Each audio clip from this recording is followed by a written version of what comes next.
대학 캠퍼스를 중심으로 급속히 확산하고 있는 이단의 최근 동향을 살펴보고 구체적인 대응 방안을 모색하는 자리가 마련됐습니다. 성경 중심의 신학을 강조했던 스위스의 종교개혁가 쯔빙글리를 통해 신학교육의 개혁 방안을 논의하는 학술대회가 열렸습니다. 기도를 통해 삼위일체를 새롭게 해석한 세계적인 여성신학자 사라 코클리 교수가 처음으로 방한했습니다. 안녕하십니까. 구티비 뉴스입니다. 이단 사이비 집단들이 사회봉사단체로 위장해 정통교회를 위협하는 것은 어제 오늘의 일이 아닙니다. 특히 최근엔 기성세대보다 젊은 세대를 공략하는 포교 전략을 펼치고 있어 성도들의 각별한 주의가 요구되는데요. 대학 캠퍼스에 확산되고 있는 이단의 실태를 고발하고 대처 방안을 모색하는 자리가 마련됐습니다. 유창선 기자입니다. 이단 전문가 탁지원 국제종교문제연구소 소장은 캠퍼스를 점령한 이단의 실태를 소개했습니다. 탁 소장에 따르면 최근 대학가엔 대학생 영입에 적극적인 JMS나 신천지를 비롯해 구원파도 눈에 띕니다. 기독교가 근간인 이화여대나 숭실대는 물론 신학대에도 침투했습니다. 전남대엔 1,000명이 넘는 신천지 학생이 활동 중인 것으로 알려졌습니다. 이들은 대학 생활이나 취업, 외국어 교육 등을 미끼로 접근합니다. 일부 이단은 연예인을 포섭해 대학생을 끌어들이기도 합니다. 문제는 단체 이름만으론 일반인은 물론 크리스천도 이단 여부를 알아차리기 어렵다는 겁니다. 종교색을 빼거나 기존 기독교 동아리와 유사한 이름을 쓰기 때문입니다. 예수전도단은 선교단체이지만 땅끝 예수전도단 2단이지요. IVF라고 하는 정통이 있지만 우리나라 모든 대학에서 활동하는 IYF라고 하는 박옥수공파, JDM은 정통이지만 JMS라고 하는 2단, SFC라고 하는 정통이 있지만 SFP라고 하는 통일교 있고요. DSM이라고 하는 정통이 있지만 DCM은 다락방 2단입니다. 더 큰 문제는 이단 단체임을 알아도 거부감이 덜하다는 겁니다. 활발한 사회 봉사활동과 여성 리더십을 앞세워 정통교회가 직면한 사회적 책임이나 윤리적 논란을 피해갑니다. 실제로 하나님의 교회와 신천지, JMS의 경우 사회봉사에 앞다퉈 나서고 있습니다. 정부나 지자체로부터 표창까지 받았습니다. 강연자로 나선 탁지일 현대종교 이사장은 이단이 사회적 순기능을 담당하는 것은 해외에서는 찾아볼 수 없는 유형으로 이단의 생존 가능성을 높여준다고 말했습니다. 교회의 위상이 하락되면 하락될수록 이단들은 자신들을 그 대안으로서 제시하면서 정착을 시도합니다. 교회와 이단은 동전의 양면입니다. 이처럼 이단의 활동이 왕성한 것은 상대적으로 교회가 제 역할을 하지 못한다는 방증입니다. 무조건 이단은 안 된다는 식의 설득은 치열한 세상을 살아가는 청년들의 마음을 돌리기엔 턱없이 부족합니다. 한국 교회의 미래인 청년들을 이단에 맡기는 일은 없어야 할 것입니다. 구티비 뉴스 유창선입니다. 신학교육 개혁의 출발점으로 알려진 스위스 종교개혁가 쯔빙글리의 사상을 재조명하는 학술대회가 열렸습니다. 특별히 위기에 직면한 한국 교회의 신학교육이 회복될 수 있는 방안이 다각도로 모색돼 관심을 모았습니다. 개혁주의 생명신학회와 한국개혁신학회가 공동 주최한 이번 학술대회는 성경 중심의 신학으로 대표되는 쯔빙글리의 종교개혁 500주년을 맞아 마련됐습니다. 개회 예배에서 설교를 전한 장종현 백석대학교 총장은 신학은 학문이 아니기에 성령의 도우심을 간구해야 한다며 신학자들이 변해야 신학교육이 바로 설 수 있기에 학문을 앞세우는 것이 아닌 성경 중심의 교육을 회복해야 한다고 말했습니다. 쯔빙글리는 종교개혁의 큰 축으로 신학교육의 중요성을 강조한 인물로 알려집니다. 한국교회 신학교육의 위기를 우려하는 목소리가 높은 만큼 이번 대회에선 신학교육의 커리큘럼을 비롯한 다양한 개선 방안이 논의됐습니다. 이를 위해 총 16명의 신학자들이 참여해 쯔빙글리의 신학과 개혁 정신을 한국교회에 어떻게 적용할 것인지에 대해 발제했습니다. 당대 최고의 신학자 중 한 명으로 꼽히는 사라 코클리 교수가 처음으로 방한해 한국 기독교인들에게 메시지를 전했습니다. 제12회 언더우드 국제심포지엄에 참석한 코클리 교수는 기독교에서 가장 중요한 영적 실천인 기도가 신학의 핵심이라고 주장했습니다. 사라 코클리 교수는 기도는 사람이 하나님 앞에서 자신의 욕망을 점검하고 조정하는 행위라며 기독교인은 기도 안에서 성부와 성령 사이의 대화에 참여하므로 예수 그리스도의 삶에 점점 일치될 수 있다고 말했습니다. 무엇을 간구해야 하는지 알지 못하고 다만 자신의 욕망을 구하던 사람들이 기도를 통해 하나님께 가까이 가고자 하는 구원의 열망을 품게 된다는 겁니다.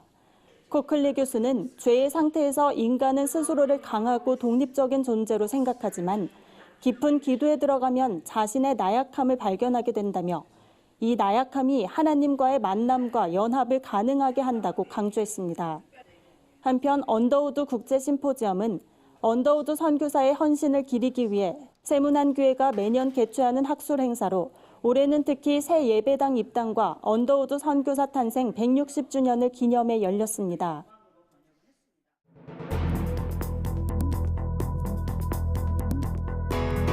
세계 곳곳의 주요 소식을 살펴보는 시간입니다. 브라질 환경부가 삼림보호구역에 불법 거주하는 주민들의 토지를 몰수하고 다른 곳으로 이전시키는 계획에 아마존 기금을 사용하려는 움직임을 보이고 있습니다. 아마존 기금은 국제사회의 기부를 통해 조성되고 있으며 사용 시 주요 공여국인 노르웨이와 독일에 협의를 거쳐야 합니다. 기금은 아마존 열대우림 파괴 억제와 복구활동 지원이 목적인데 브라질 정부의 행동에 두 나라는 반대 가능성이 큰 것으로 전해졌습니다. 중국의 IT 기업 화웨이가 미국의 거래 제한 조치 이후 글로벌 기술 기준을 세우는 여러 단체와의 관계가 끊겨 더 큰 타격을 받게 됐습니다. 무선 기술의 기준을 정하는 와이파이 연맹은 화웨이의 참여를 잠정 제한했다고 밝혔습니다. 반도체 기준을 세우는 또 다른 단체는 화웨이가 미국 정부의 제재가 풀릴 때까지 회원 자격을 정지하기로 자진해서 결정했다고 말했습니다. 국제기준 설립단체는 각 기업이 기술 발전을 자사에 유리한 쪽으로 하기 위해 새로운 싸움을 벌이는 곳으로 업계는 화웨이가 이들 단체에서 배제되면 해외에서 사업을 확대할 때 불리한 상황에 몰릴 수 있다고 설명했습니다. 나렌드라 모디 인도 총리가 이끄는 여당이 총선에서 승리한 후 모디 총리는 인도의 밝은 미래를 약속했지만 기독교계는 여전히 우려의 입장을 나타내고 있습니다. 소외된 기독교인들이 더욱 늘어날 수 있다는 우려 때문입니다. 한 교회 지도자는 기독교인들을 상대로 한 폭력이 더 늘어날 것으로 예상했습니다. 여당이 다시 집권을 하게 됐고 기독교인들이 더 많은 폭력에 노출될 수 있다고 우려했습니다. 그러면서 현 집권당은 친힌두교 정당으로 종교를 바탕으로 한 인도인들의 마음을 양극화시켜 불화를 확산하고 있다고 지적했습니다. 최근 아프리카 북동부 지역 에리트레아에서 기독교인 140명 이상이 체포된 일이 발생했습니다. 한국 순교자의 소리에 따르면 사건은 해당 국가의 독립기념일이 다가오면서 긴장이 고조되고 보안을 엄중히 강화하는 가운데 발생했습니다. 한국 순교자의 소리 현숙폴리 대표는 심각한 기독교 핍박 때문에 전문가들은 에리트레아를 종종 아프리카의 북한이라고 부른다며 반군이 나라를 완전히 장악한 직후 교회 지도자 대부분이 체포됐다고 전했습니다. 체포된 140명은 현재 교도소와 경찰서에 구금 및 구류돼 있고 아직 기소된 사람은 없는 것으로 알려졌습니다. 하산 로하니 이란 대통령이 미국이 일방적으로 탈퇴한 핵 합의에 계속 잔류해야 할지를 놓고 국민 투표를 할 수도 있다고 시사했습니다. 로하니 대통령은 미국의 제재에 따른 민생고와 경제난과 관련해 미국이 선포한 경제전쟁에서 가장 고통받는 이가 국민이란 점을 잘 안다며 미국은 우리를 무릎 꿇리려고 하지만 실패할 것이고 제재의 효과가 미미하다는 사실을 깨닫는 순간 그들은 적대적 행태를 멈출 것이라고 말했습니다. 이란은 헌법 59조에 의거 경제와 정치, 사회 등 모든 분야의 중요한 의제를 놓고 의회의 3분의 2가 찬성하면 국민투표로 결정할 수 있습니다. 오늘의 사회 이슈를 차진환 기자가 종합해드립니다. 오늘의 이슈 포커스입니다.